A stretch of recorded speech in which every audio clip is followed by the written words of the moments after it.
And we begin with breaking news out of Los Angeles, where protests are continuing for a fourth day over the Trump administration's immigration policies, with the White House deploying the military to crack down on demonstrations in a situation that shows few signs of calming. You're looking right now at live pictures of one confrontation right now between demonstrators and police at a local intersection. Now, some of the protests have turned violent, with agitators setting fire to driverless cars and looting local businesses. Authorities are reporting that they've made at least 56 arrests. President Trump today calling those protesters insurrectionists, while suggesting that his border czar Tom Homan should consider arresting California Governor Gavin Newsom. Gavin Newsom he's daring Tom Homan to come and arrest him. Should he do it? I would do it if I were Tom. I think it's great. Gavin likes the publicity, but I think it would be a great thing. The people that are causing the problem are professional agitators. They're insurrectionists. They're bad people. They should be in jail. Now, it was a bit hard to hear over the rotor wash of the Marine One helicopter, but it's possible the president also said, "I think he's great," referring to his border czar, Tom Homan. Still, Newsom responded on social media, tweeting that the president's remarks were, as he called it, an unmistakable step toward authoritarianism. Moments ago, at an event at the White House, the president was asked by reporters what crime Newsom has committed. He responded that Newsom's crime was that he ran for governor, which is obviously not a crime. Now, despite his previous threats to arrest anyone who interferes with his operations, Homan says he's not ready to arrest California's governor or Los Angeles' mayor. When he asked the questions, that include Mayor Bass and Governor Newsom, I was clear. They haven't crossed the line, but they're not above the law either. If they commit a crime, they certainly will ask for prosecution. That's what was happening. I never threatened to arrest Governor Newsom. Close to 300 National Guard members, meanwhile, are on the ground right now in Los Angeles after the president once again invoked emergency powers and ordered the deployment of 2,000 troops over the weekend without the state's consent. About 500 Marines are also ready to deploy, the president defending that decision yesterday. Well, we're going to have troops everywhere. We're not going to let this happen to our country. We're not going to let our country be torn apart like it was under Biden and his auto pen. And California's Attorney General today making good on his promise to challenge the president's deployment of the National Guard, suing the administration. It comes after Newsom accused the president of escalating tensions for his own political benefit. But Donald Trump needs to pull back. He needs to stand down. Donald Trump is inflaming these conditions. This is Donald Trump's problem right now. He made this up. This is a manufactured crisis in order to get under the tent to start to stretch credulity. NBC News correspondent David Noriega joins me from Los Angeles. Also with me is NBC News senior White House correspondent Gabe Gutierrez. And let's start with you, David. What is the situation like on the ground right now in Los Angeles? And are officials taking any precautions ahead of tonight? Yeah, Ryan, so the reason you see me looking over there is because actually just in the last couple of minutes, this small group of protesters arrived here on the street that leads towards the federal building where the National Guard troops have been stationed for the last day. It's a small group, as you can see, but they seem relatively fired up. They are kind of walking out into the intersection here. It's a fairly big intersection downtown of Alameda and Aliso streets. And there was a small group of protesters throwing plastic water bottles at some police vehicles that were trying to enter the street here towards the federal building. We're seeing the same thing here happening right now. We've got some protesters hitting the outside of this law enforcement van. A few different actually law enforcement SUVs pulling into the street right now. Some armored vehicles you're going to see drive by shortly as well. As you can see, you've got some PD, some LAPD as well with rubber rounds, rubber bullets pointed at the protesters, ordering them to move. This is as much action as we've seen today, Ryan, and it started literally in the last 5 to 10 minutes. So that here, let me explain to you a little bit spatially how it is that this works right now. Alan, if I could actually have you just pan very quickly over towards the National Guard troops, if you can see them, because down that block where you see these vehicles, these police vehicles coming in, That is the federal building right in front of the Metropolitan Detention Center where these National Guard troops are stationed. Over the course of the last hour or so, they've started coming out in larger numbers. As you can see, they have their riot shields out, their batons out, all of their riot gear is out. So they seem to be prepared for further confrontations with protesters. Right now, I will say the number of protesters is small, Ryan. It's nowhere near the numbers that we saw yesterday that led to those really striking images that you saw with the Waymos being set on fire, with people throwing, rocks and other projectiles at police. Look, this could go. This is just beginning, right? It's only 1 o'clock in LA. It's been a quiet morning. That seems to be starting to change at this moment, but really it depends on how many protesters decide to show up at this very intersection, the point where we are right now, and how confrontational they decide to become with the police, and how quick the police are to deploy those less lethal munitions, Ryan, those crowd control measures that, sort of led to the escalation that we saw yesterday between protesters and police. Ryan, back to you. And President Trump has called this an insurrection. He's called it a rebellion. And it's probably important to keep in mind, too, that there have been different protests throughout the city, throughout the area, to varying degrees of violence, most of them being predominantly peaceful. How would you describe the situation? You're the one on the ground. What does it seem like to you? I mean, Ryan, it's unrest. I've covered many protests in the United States throughout the years and in other countries. I've seen protests that have gotten a lot more violent, a lot more intense, a lot more, actual riots. I would not describe this as a riot. There's property damage. As often happens in protests like this, there's a relatively small group of protesters who, as a tactic, as a sort of conscious tactic, this is something that they do, that they engage in deliberately and intentionally. They do things like set fire to Waymos. They do things like throw projectiles at police vehicles, etc. Again, this is a small group of people who are engaged in property damage as part of much larger mobilizations that are largely peaceful, that do sometimes do things like block intersections, even after LAPD declares them unlawful assemblies. Yesterday, they blocked the 101. As we're seeing this group of protesters here today, attempting to block this intersection as well. Just blocks away from me, I was actually just there before I came here for this live hit, Ryan. There's a 100% entirely peaceful, organized, very polite protest put together by the SEIU, the Service Employees International Union. You had some pictures of that up on the screen just a minute ago. That's what you're seeing right there with these aerials. That is in Grand Park. 100% peaceful, 100% organized, keeping people to the park. Look, there's always a variety of different people employing different tactics. Look, this is unrest. Los Angeles has definitely seen much worse in the past. I do just want to show you, my cameraman just pointed out to me that some LAPD riot control units are moving towards this group of protesters at the intersection. They are carrying some specific types of less lethal munitions. They're rubber rounds. They're 40-millimeter rubber rounds. What they do is they skip them at the ground towards protesters, towards their feet, and then have them bounce up towards protesters as a way of dispersing the crowds. Obviously, the fact that they're showing up with them doesn't mean that they're going to use them. We'll have to see if that happens or not in the next few minutes.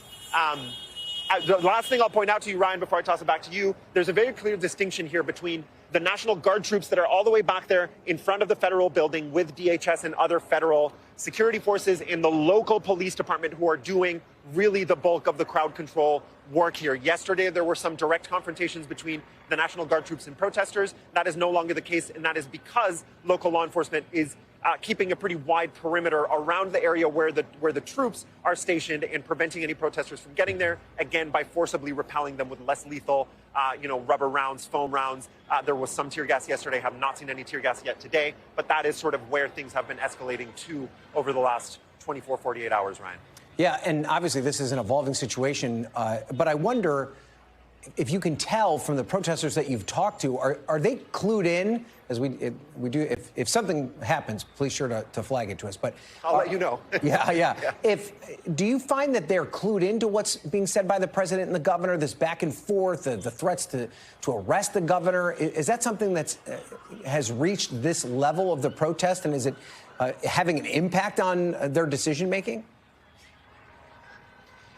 I think some protesters who are, sort of the more engaged in the more sort of organized, the ones who belong to institutions, organizations like labor unions, those people are paying attention to that kind of talk. I think they do think of themselves and the organizations that they belong to as more, sort of chess pieces on this political board. They think about the optics of this. Other protesters, like the group that we're seeing here, Alan, I don't know if you can pan over there again just so that we can have a visual about what we're talking about. There are, with any protest like this, you have to think about the groups of people who are protesting as diverse, as a sort of diverse coalition. They're not always necessarily organized amongst themselves, but there are always smaller groups of protesters who are much more willing to be confrontational, to engage in things like property damage, and are willing to sort of instigate these kinds of encounters with law enforcement. I will note, though, at this point, we do seem to have a front line of what appear to be clergy members at the front of this particular group of protesters, who are forming a line at the very front of this group between the protesters behind them and the police. So, look, there's really no end to the diversity of the protesters that you see. The point that I was getting at, Ryan, is that the protesters who I think are a little bit more raucous, more likely to get engaged in that kind of more confrontational behavior, the ones that I've spoken to, they don't tend to be particularly concerned with the sort of, higher level political optics of this. They are angry. A lot of them are involved in other causes. A lot of them are carrying, things like Palestinian flags and keffiyehs. They have some of the signage that has somewhat more, ice out of LA. They tend to hold more radical positions. Some of them describe themselves as anarchists, etc. These are the people who I think are sort of likely to, inflame things in these sorts of encounters, intentionally inflame things. I don't think they would back away from that assertion or from that characterization. And they are different, I will say, in this particular instance from you're seeing, they are different from the clergy who have lined up directly in front of them, in front of the police. They're different from the union members that you're seeing, 2 or 3 blocks away at Grand Park. We often see these different sort of elements of protest converge in the same place. Again, this is a pretty small group, Ryan. I'm not, we'd need aerials to really start estimating a crowd, but maybe 100 people roughly here at this intersection right now. It might grow over the course of the next few hours. That's really what's going to determine how, how heated things get here, Ryan. And I also wonder too, David, you're talking about different law enforcement agencies that answer to different levels of authority. And in some cases, those levels of authority are in conflict, right? Those police officers that are standing behind you, their chain of command comes from the mayor's office, right? These National Guard troops got their marching orders from the White House. Are they able to work together, I guess, is the question, despite having perhaps maybe different messaging coming from their leadership? It's a really good question, Ryan, and it's a really unusual situation that you have LAPD responding to the mayor. Yesterday you had California Highway Patrol responding to the governor, essentially protecting the federal building and the National Guard troops from keeping protesters from reaching them, even though at the higher levels between the president and the governor themselves, they are in conflicts. I will tell you, the conflict between the actual elected officials, the president and the governor, I think is a little bit more pointed, a little bit more clear. There is no conflict like that between the law enforcement and security forces that we're seeing here on the ground. We have DHS vehicles pulling into this street, being protected by LAPD officers who are the ones holding the line, preventing protesters from reaching the place where DHS and National Guard troops are stationed. So even though it's an unusual situation, even though the National Guard is here against the wishes of the governor, even though the National Guard is here, contravening the wishes of the governor and facing criticism from the mayor as well for their presence here, nevertheless, you see coordination on the ground between local police, LAPD, who are doing, again, the lion's share, the vast majority, I would say at this point, pretty much all of the crowd control work in preventing people from being able to reach the National Guard troops and the federal security for the federal agents that are, around the middle of this block here behind me, Ryan. Okay, David, do us a favor. You guys, first of all, stay safe, but we're going to keep you connected to us and stand by. If something pops up, please flag it to us and let us know. We'll go to immediately. But let's turn to Gabe now at the White House, where he has some breaking news about the situation and the response from the federal government. Gabe, what can you tell us? Hi there, Ryan. Well, this could be interpreted to be a significant escalation here. According to 2 defense officials telling our Pentagon team, approximately 700 active duty troops, 700 Marines, have just been mobilized to support the National Guard in Los Angeles County. That is up until as temporary until more National Guard troops arrive. Now, this is significant, Ryan. Again, this would be 700 Marines, not just National Guard troops. President Trump was asked about this just a few minutes ago at a roundtable we had here at the White House. He was asked directly whether that would happen, and he said, quote, "We'll see what happens." Now, short time before that, I spoke with a White House official that said that no final decision had been made, but if those Marines are sent there, that they would be sent there to simply protect ICE agents that are already on the ground. Now, Ryan, as you know, this comes after over the weekend, the Defense Secretary Pete Hegseth said that it was possible that active duty Marines could be sent to the area from nearby Camp Pendleton. At that point, it was simply a threat. The president did not make any commitment one way or the other. But again, now the breaking news, we are learning that according to two defense officials, approximately 700 Marines have been mobilized to head to the area. Again, that is temporary until more National Guard troops arrive. We're waiting for any more updated word from the White House at what led to this. But it is an escalation as the administration monitors these protests and sees if they continue tonight and over the next couple of days, Ryan.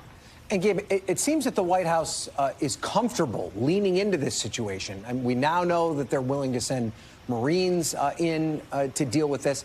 How much further could they potentially escalate the federal government's involvement in Los Angeles? Well, as one White House official told me earlier today, quote, "We are happy to have this fight." Not that they want to see violence on the ground in American cities, but that they view it as a fight that they want to have politically because blue cities, they, in their view, are not doing enough to protect law and order. And they see this as a mandate that they were given by their voters to have this immigration crackdown continue really throughout the country. So certainly they are leaning into it. You just heard it from the president in his comments a few moments ago, leaning into that criticism of Governor Gavin Newsom, calling him incompetent. And significantly, Ryan, it was just several years ago, back in 2020, that the president made comments suggesting that he recognized that he needed authorization from a state's governor before he sent in the National Guard. This is, of course, the first time since the 1960s, 1965, the Civil Rights era, that a president has sent in a National Guard over the objection of that state's governor. However, this is something that President Trump, in a different form, has done before. Back in 2020 in Portland, Oregon, for example, it wasn't the National Guard, but he sent in federal agents in order to quell protests there. So this is something the administration is very comfortable with, as you said, leaning into this because they see it as a winning political issue. Ryan. All right, let's go back to David on the ground there in Los Angeles. And David, you're hearing this news just like we are, that Gabe's reporting that those Marines have been given the word to deploy. How do you think that will be received on the ground where you are to see this escalation, first the National Guard and now actually U.S. Marines on the ground there in Los Angeles? Ryan, it's without question an escalation. What I can tell you is that yesterday, the presence of the National Guard troops here was a major factor in escalating the protests that we saw and the degree and the intensity of the confrontation between the protesters and law enforcement. You know, when they were allowing us access back there, I was there all morning yesterday, and protesters were very clearly very angry at the fact that the National Guard troops were here. And then it was local law enforcement efforts to move protesters away from that specific location. Multiple protests from different points of the city converged here, and that's what led LAPD and other local law enforcement agencies to push them away. That's what led to those confrontations with protesters. That was just on the presence, based on the presence of the National Guard, obviously federalized against the wishes of the governor. But escalating this to active duty Marines is a major escalation. Protesters here are not going to take kindly to that. Any of the protests, I described to you a sort of range of protesters, from people willing to engage in confrontational behavior to people who will only, march peacefully and politely. I think that entire range of protesters is not going to be happy about this. And just that news is likely to inflame tensions. And I will say, Ryan, for what it's worth, today compared to yesterday, things were much quieter, much more orderly today compared to what they were yesterday. So it's a little bit puzzling to me, just based on my perspective on the ground, why it would be necessary to send active duty Marines at this moment. There are no riots happening. nothing's on fire. Yesterday, there were, things that you might plausibly describe as riot behavior. There were things on fire. That is not the case today. So I'm not sure why, after things quieted down, after things calmed down substantially, again, just reporting what I'm seeing on the ground, I'm not sure why that is the moment that the decision is made to deploy Marines. I think it speaks to some of the things that we've been hearing from Gabe and Yamiche and other folks at the White House today, that this has a lot to do with the optics. It has a lot to do with the politics, and that is in some ways disconnected from the reality of what is actually happening on the ground here in Los Angeles. Ryan. Okay, David, you continue to stand by. If there is any news, please flag it to our control room. Gabe Gutierrez, we appreciate your reporting from the White House.